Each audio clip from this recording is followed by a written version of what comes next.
সবকিছু সেই প্রায়োরিটির জায়গাটা ফার্স্ট প্রায়োরিটি রেখে আমার মনে হয় যে যদি হাজবেন্ড বা যদি শ্বশুর বাড়ির ফ্যামিলি বা বাবা মায়ের ফ্যামিলি থেকে সবার 100% সাপোর্ট থাকে সেক্ষেত্রে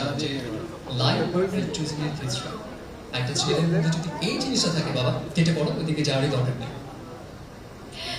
অবশ্যই আমি বলবো যেটা একটু আগে বললাম মেয়েরা এখন অনেক বোঝে, তবে আমার ছোট্ট অভিজ্ঞতা থেকে বলবো যে অনেস্টিটা খুব ইম্পর্টেন্ট এবং কমিটমেন্ট।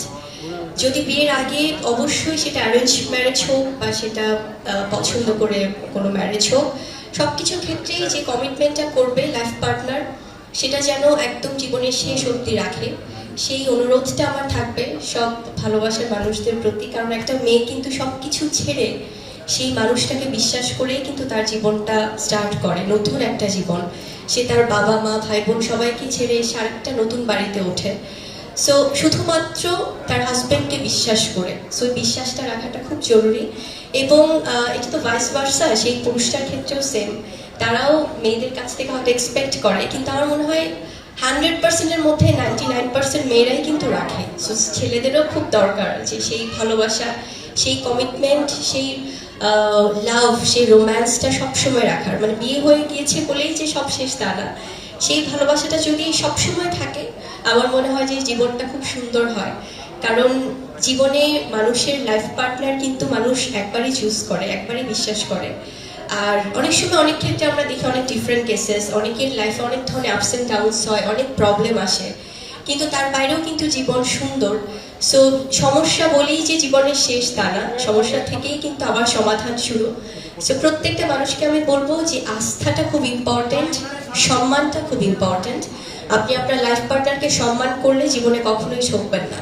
Thank you. সেটা আসলে আমার মনে হয় সম্পূর্ণ আমার লাইফ পার্টনারের উপর ডিপেন্ড করবে। কারণ মানুষের জীবনে পাস্ট প্রেজেন্ট ফিউচার সবই থাকবে, কিন্তু জীবনটাকে সুন্দরভাবে গোছানোটাই আসলে মূল উদ্দেশ্য থাকা উচিত। কারণ কমপ্লিকেশনস কেউ জীবনে চায় না, যেটাই হবে যেন স্বচ্ছ সুন্দর হয়, সুন্দর সিদ্ধান্তের মাধ্যমেই হবে। সেক্ষেত্রে সবার জন্য জীবনটা সহজ হয়ে যায়। কারণ মানুষের জীবন খুবই ছোট, সেক্ষেত্রে জীবনটাকে যত সহজ করা যায়, যত সুন্দরভাবে এগিয়ে নেওয়া যায় সেটাই সবার জন্য মঙ্গল। তবে সত্য সুন্দর স্বচ্ছতা থাকতে হবে জীবনে। ব্যক্তিগত জায়গাটা থেকে বলি, আমার সবসময় পরিবার প্রায়োরিটিটা আমি অলওয়েজ আগে দিয়েছি।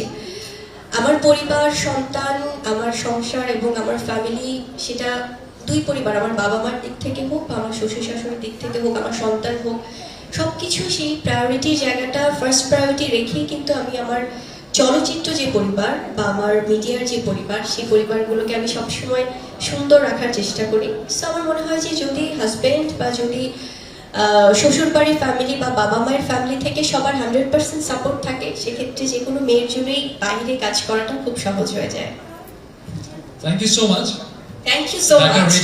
আচ্ছা, আপনি থ্যাংক ইউ সো মাচ এত জোর দিয়ে বললেন সে বিয়ে সংক্রান্ত এত প্রশ্ন করে যাচ্ছে, মানে আমার কাছে মনে হয় যে আসলে আজকে আমরা বিয়ে বাড়িতে এসেছি না, মনে হচ্ছে সত্যি সত্যি আমার বিয়েতে এসেছি আমি। না, ভীষণ ভালো লাগছে, আসলে খুব ওয়ান্ডারফুল একটা এক্সপেরিয়েন্স নিয়ে যাচ্ছি। আর থ্যাংক ইউ স্পেশালি, কারণ খুব ডিফারেন্ট একটা এক্সপেরিয়েন্স হলো। Thank you. এবং আপনি মন খুলে কথাগুলো বলেছেন, আমার কাছে ভালো লাগলো।